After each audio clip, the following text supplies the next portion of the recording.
Mon cher Patrice, j'ai étalé toutes les unes des journaux ici, il n'y a qu'un sujet. Oui, on va commencer, cela dit, par une photo.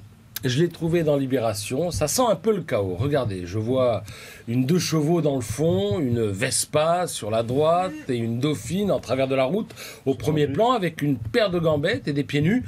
Et la légende me dit qu'on est boulevard Saint-Michel en mai 68. Alors vous allez me demander, mais pourquoi je vous parle de mai 68 alors qu'on est en mars 2018 et que le cinquantenaire c'est dans 2 mois? Eh bien, si je vous en parle aujourd'hui, 22 mars 2018, c'est parce que c'est le 22 mars 68 que Cohn-Bendit & Co ont commencé à occuper la fac de Nanterre. Et alors, Libération, qui pour l'occasion ressort Serge July pour le mettre à la une, se demande ce que sont devenus les anonymes de 68.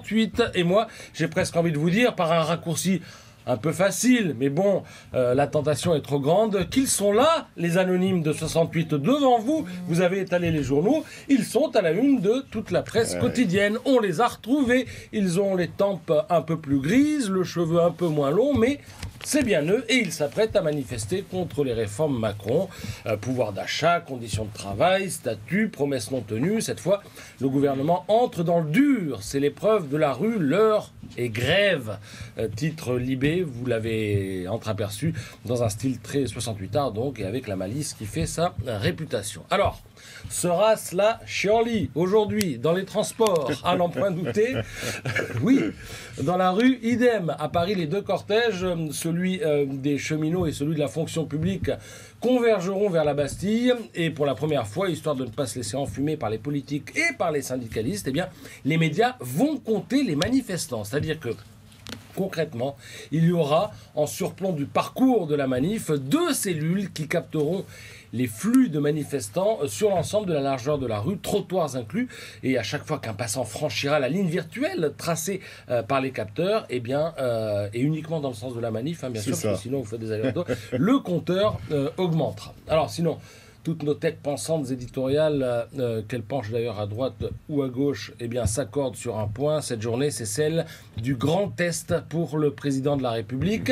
Cette fois, Macron entre dans le dur, écrit Gaëtan de Capelle, avec les réformes de la SNCF et de la fonction publique. Eh bien, le voilà qui s'attaque à l'Everest du conservatisme français et au dernier régiment du syndicalisme le plus radical, poursuit l'éditorialiste du Figaro, qui considère que cette fois, eh bien, les Français sont prêts pour tous ceux qui travaillent à leur compte ou dans une entreprise. Eh bien, les projets du gouvernement, dit-il, n'ont rien de révolutionnaire.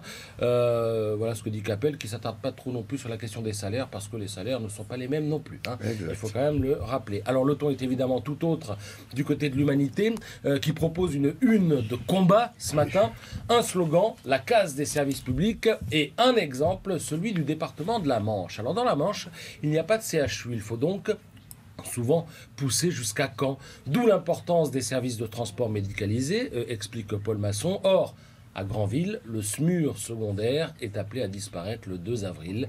La bascule s'opère avec cette fermeture de trop, explique tout simplement l'éditorialiste. Voilà, maintenant les 2 camps sont bien en place pour le match retour, parce que le match aller, c'était il y a 9 mois, rappelez-vous, avec les ordonnances de la loi travail, et là, c'est le gouvernement qui avait gagné. Merci beaucoup, Patrice.